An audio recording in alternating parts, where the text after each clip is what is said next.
ಬಾಂಧವ ಕಂಬಿ ಹಿಂದೆ ಸೇರಿದ್ದಾನೆ. ಕೊಲೆ ಕೇಸ್ನಲ್ಲಿ ದರ್ಶನ್ ಜೊತೆ ನಾಗರಾಜ್ ಅರೆಸ್ಟ್ ಆಗಿದ್ದಾನೆ. ಕಾರ್ಪೊರೇಟರ್ ಆಗಬೇಕು ಅಂತ ಕನಸು ಕಂಡಿದ್ದಂತೆ ನಾಗರಾಜ್. ಚಿತ್ರದುರ್ಗದಿಂದ ರೇಣುಕಾಸ್ವಾಮಿಯನ್ನ ಕರೆಸಿಕೊಂಡಿದ್ದೇ ನಾಗರಾಜ್. ಇತ್ತೀಚೆಗೆ ಕಾಂಗ್ರೆಸ್ ಪಕ್ಷದಲ್ಲಿ ಸಕ್ರಿಯವಾಗಿ ನಾಗರಾಜ್ ಪಾಲ್ಗೊಂಡಿದ್ದ. ರಾಜ್ಯ ಕುರುಬರ ಸಂಘಕ್ಕೆ ಮೈಸೂರಿನಿಂದ ಸ್ಪರ್ಧಿಸಿ ನಿರ್ದೇಶಕನಾಗಿ ಆಯ್ಕೆಯಾಗಿದ್ದ. ಮಹಾನಗರ ಪಾಲಿಕೆ 21ನೇ ವಾರ್ಡ್ನಿಂದ ಸ್ಪರ್ಧಿಸೋದಕ್ಕೆ ತಯಾರಿ ಸಹ ನಡೆಸ್ತಾ ಇದ್ದ. ದರ್ಶನ್ ಮೂಲಕವೇ ಟಿಕೆಟ್ ಅನ್ನ ಪಡೆಯೋದಕ್ಕೆ ಮುಂದಾಗಿದ್ದ ನಿರೀಕ್ಷೆಯಲ್ಲಿ ಸಹ ಇದ್ದ ನಾಗರಾಜ್. ಮೈಸೂರು ನಗರದ ಟಿಕೆ ಲೇಔಟ್ ನಿವಾಸಿಯಾಗಿರುವಂತಹ ನಾಗರಾಜ್ ಈ ಪ್ರಕರಣದಲ್ಲಿ ಈಗ 9ನೇ ಆರೋಪಿ. ಈ ಹಿಂದೆ ಪೆಟ್ರೋಲ್ ಬಂಕ್ ನಲ್ಲಿ ಕೆಲಸ ಮಾಡ್ತಾ ಇದ್ದ ನಾಗರಾಜ್ ಸ್ನೇಹಿತರ ಮೂಲಕ ದರ್ಶನ್ ಆಪ್ತ ವಲಯಕ್ಕೆ ನಾಗರಾಜ್ ಸಹ ಎಂಟ್ರಿ ಕೊಡ್ತಾನೆ. ಕಳೆದ 15 ವರ್ಷಗಳಿಂದಲೂ ಸಹ ದರ್ಶನ್ ಜೊತೆಯಲ್ಲೇ ಇದ್ದಾನೆ ಈ ನಾಗರಾಜ್.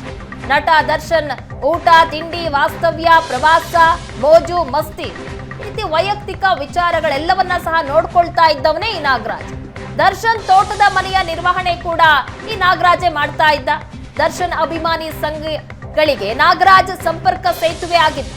ನಾಗರಾಜ್ಗಾಗಿ ಮೈಸೂರಿನಲ್ಲಿ ಬಾರ್ ಇಟ್ಟು ಕೊಟ್ಟಿದ್ದ ನಟ ದರ್ಶನ್ ವ್ಯವಹಾರ ಕೈ ಹಿಡಿಯದ ಹಿನ್ನೆಲೆ ಮತ್ತೆ ದರ್ಶನ್ ಜೊತೆಯಲ್ಲಿ ಓಡಾಟ ಮಾಡ್ತಾ ಇದ್ದ. ರೇಣುಕಾಸ್ವಾಮಿ ಕೊಲೆ ಪ್ರಕರಣದಲ್ಲಿ ಈಗ ಅರೆಸ್ಟ್ ಆಗಿದ್ದಾರೆ ನಾಗರಾಜ್. 9ನೇ ಆರೋಪಿ ನಾಗರಾಜ್ ಈತ ಕಾರ್ಪೊರೇಟರ್ ಆಗಬೇಕು, ರಾಜಕಾರಣಕ್ಕೆ ಹೋಗಬೇಕು ಅನ್ನುವಂತ ಆಸೆಯನ್ನು ಇಟ್ಕೊಂಡಿದ್ದ.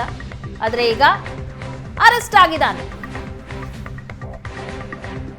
ಈ ಬಗ್ಗೆ ಹೆಚ್ಚಿನ ಡೀಟೇಲ್ಸ್ ಕೊಡ್ತಾರೆ ನಮ್ಮ ಪ್ರತಿನಿಧಿ ಮಧುಸೂದನ್. ರೇಣುಕಾಸ್ವಾಮಿ ಕೊಲೆ ಪ್ರಕರಣದಲ್ಲಿ 9ನೇ ಆರೋಪಿಯಾಗಿರುವ ಈ ನಾಗರಾಜ್ ರಾಜಕೀಯಕ್ಕೆ ಹೋಗಬೇಕು, ಕಾರ್ಪೊರೇಟರ್ ಆಗಬೇಕು ಅಂತ ಕನಸು ಕಂಡಿದ್ದಂತೆ. ಏನ್ ಈತನ ಹಿನ್ನೆಲೆ? ಮತ್ತೆ ದರ್ಶನ್ ಅವರ ಟೀಮ್ಗೆ ಎಂಟ್ರಿ ಆಗಿದ್ ಹೇಗೆ ಈತ? ಪ್ರಗತಿ ಏನಂತ ಹೇಳಿದ್ರೆ, ಈಗ ಏನು ಚಿತ್ರದುರ್ಗದ ರೇಣುಕಾ ಪ್ರಸಾದ್ ಅವರ ಕೊಲೆ ಪ್ರಕರಣದಲ್ಲಿ ಆರೋಪಿಯಾಗಿರ್ತಕ್ಕಂತ ನಾಗರಾಜ್ ಏನಿದ್ದಾರೆ, ಅದು ನಟ ದರ್ಶನ್ ಅವರ ಆಪ್ತ ವಲಯದಲ್ಲಿ, ಅತ್ಯಾಪ್ತ ವಲಯದಲ್ಲಿ, ಅಂದ್ರೆ ಒಂದ್ ರೀತಿಯಲ್ಲಿ ದರ್ಶನ್ಗೆ ರೈಟ್ ಹ್ಯಾಂಡ್ ಅಂತ ಹೇಳಿದ್ರು ಕೂಡ ತಪ್ಪಾಗೋದಿಲ್ಲ, ಅಂತಹ ಒಂದು ಸ್ಥಾನದಲ್ಲಿ ಇರುವಂತವನು. ಆತ ಮೂಲತಃ ಮೈಸೂರಿನವನಾಗಿರ್ತಕ್ಕಂಥದ್ದು. ಆರಂಭದಲ್ಲಿ ದರ್ಶನ್ ಸ್ನೇಹಿತರಾಗಿರೋದಿಲ್ಲ. ದರ್ಶನ್ ಅವರು ಸಿನಿಮಾ ಫೀಲ್ಡ್ಗೆ ಬಂದಾದ ನಂತರದಲ್ಲೇ ಕೂಡ ನಾಗರಾಜ್ ಅವರ ಪರಿಚಯ ಆಗುತ್ತೆ. ಪರಿಚಯ ದೊಡ್ಡ ಮಟ್ಟದ ಸ್ನೇಹ ಆಗಿ ಅತ್ಯಾಪ್ತ ವಲಯದಲ್ಲಿ ಗುರುತಿಸ್ಕೊಂಡಿದ್ದ. ಈತನ ಹಿನ್ನೆಲೆಯನ್ನ ನೋಡೋದಾದ್ರೂ ಕೂಡ ಇದಕ್ಕೆ ಸದ್ಯಕ್ಕೆ ಬೇರೆ ಯಾವುದೇ ಕೆಲಸಗಳು ಕೂಡ ಇರಲಿಲ್ಲ. ಇಂತಹ ಸಂದರ್ಭದಲ್ಲಿ ಸ್ನೇಹದ ವಲಯದಲ್ಲಿದ್ದಂತಹ ನಾಗರಾಜ್ಗೆ ದರ್ಶನ ಕೂಡ ಒಂದು ಬಾರ್ ಇಟ್ಕೊಟ್ಟಿರ್ತಾರೆ. ಬಟ್ ಆ ವ್ಯಾಪಾರ ಸರಿಯಾಗಿ ಆಗದೆ ಇರತಕ್ಕಂತ ಸಂದರ್ಭದಲ್ಲಿ ಬಾರ್ ಅನ್ನ ಕ್ಲೋಸ್ ಮಾಡಿ ನಾಗರಾಜ್ ಮತ್ತೆ ದರ್ಶನ್ ಅವ್ರ ಜೊತೆಗೆ ಸೇರ್ಕೊಳ್ತಾರೆ. ದರ್ಶನ್ ಅವ್ರಿಗೆ ಮೈಸೂರಿನಲ್ಲಿರ್ತಕ್ಕಂಥ ಫಾರ್ಮ್ ಹೌಸ್ ಗಳೇನಿದೆ, ಆ ಫಾರ್ಮ್ ಹೌಸ್ ಅನ್ನ ಉಸ್ತುವಾರಿಯನ್ನ ನೋಡ್ಕೊಳ್ತಕ್ಕಂಥದ್ದು, ಜೊತೆಗೆ ಒಂದಷ್ಟು ಅಭಿಮಾನಿಗಳಿರ್ಬೋದು, ದರ್ಶನ್ ಅವ್ರನ್ನ ಯಾರಾದ್ರೂ ಕಾಂಟ್ಯಾಕ್ಟ್ ಮಾಡ್ಬೇಕು ಅಂತ ಹೇಳಿದ್ರೆ ಈ ನಾಗರಾಜ್ನ ಮೂಲಕವಾಗಿ ಕಾಂಟ್ಯಾಕ್ಟ್ ಆಗ್ಬೇಕು. ಈ ರೀತಿಯಾದ ಒಂದು ಕೋಟೆ ಒಳಗಡೆ ಈ ನಾಗರಾಜ್ ಇದ್ದಂಥದ್ದು. ಈತನಿಗೆ ಒಂದಷ್ಟು ಮಹತ್ವಾಕಾಂಕ್ಷೆ ಇರುತ್ತೆ. ಈತ ಕಾಂಗ್ರೆಸ್ ನಲ್ಲೂ ಕೂಡ ಕೊಂಡಿರ್ತಕ್ಕಂಥವನು. ಈ ಬಾರಿ ಕಾರ್ಪೊರೇಷನ್ ಎಲೆಕ್ಷನ್ ಏನಿದೆ, ಎಲೆಕ್ಷನ್ ನಲ್ಲಿ ಕಂಟೆಸ್ಟ್ ಮಾಡ್ಬೇಕು ಅನ್ನೋ ಒಂದು ಆಸೆಯನ್ನ ಕೂಡ ಇಟ್ಕೊಂಡಿದ್ದ. ಈ ಒಂದು ಆಸೆಗೆ ದರ್ಶನ್ ಕೂಡ ಪುಷ್ಟಿ ನೀಡಿದ್ರು ಅನ್ನೋ ಒಂದು ವಿಚಾರ ಬಂದಿರತಕ್ಕಂಥದ್ದು.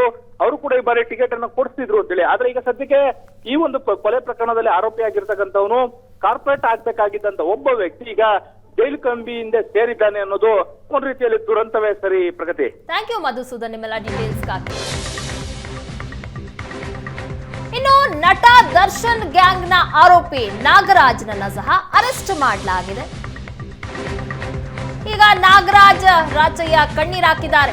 ಮಾಡಿದ ತಪ್ಪಿಗೆ ಕಣ್ಣೀರಿಡ್ತಾ ಇರುವ ನಾಗರಾಜ್ ರಾಚಯ್ಯ ಮಹಜರು ಮಾಡೋ ಸಂದರ್ಭದಲ್ಲಿ ನಾಗರಾಜ್ ಅಳ್ತಾ ಇದ್ದ. ಪೊಲೀಸರ ತನಿಖೆ ವೇಳೆಯೂ ಸಹ ನಾಗರಾಜ್ ಕಣ್ಣೀರಿಟ್ಟಿದ್ದಾನೆ. ದರ್ಶನ್ ಆಪ್ತನಾಗಿರುವ ನಾಗರಾಜ್ ರಾಚಯ್ಯ, ದರ್ಶನ್ ಮೇಲೆ ಅಭಿಮಾನವನ್ನ ಹೊಂದಿರುವ ನಾಗರಾಜ್ ಈಗ ಪೊಲೀಸರ ಕಸ್ಟಡಿಯಲ್ಲಿದ್ದಾನೆ. ವಿಚಾರಣೆಯನ್ನ ಎದುರಿಸ್ತಾ ಇದ್ದಾನೆ. ನಿನ್ನೆ ಮಹಜರು ಮಾಡುವಂತಹ ಸಂದರ್ಭದಲ್ಲಿ ಸಹ ಕಣ್ಣೀರ್ ಹಾಕ್ತಾ ಇದ್ದ. ರಾಜಕೀಯಕ್ಕೆ ಎಂಟ್ರಿ ಕೊಡಬೇಕು, ಕಾರ್ಪೊರೇಟರ್ ಆಗಬೇಕು ಅಂತ ದೊಡ್ಡ ಕನಸನ್ನ ಕಂಡಿದ್ದಂತಹ ನಾಗರಾಜ್ ಈಗ ಕೊಲೆ ಕೇಸ್ನಲ್ಲಿ ಅಂಧರಾಗಿದ್ದಾನೆ. ಪೊಲೀಸರು ತನಿಖೆ ಮಾಡುವ ಸಂದರ್ಭದಲ್ಲಿ ನಾಗರಾಜ್ ಕಣ್ಣೀರ್ ಹಾಕಿದ್ದಾನೆ.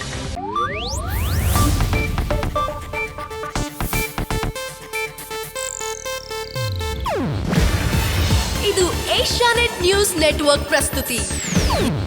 ನೀವು ನೋಡ್ತಿದ್ದೀರಾ ಏಷ್ಯಾನೆಟ್ ಸುವರ್ಣ ನ್ಯೂಸ್.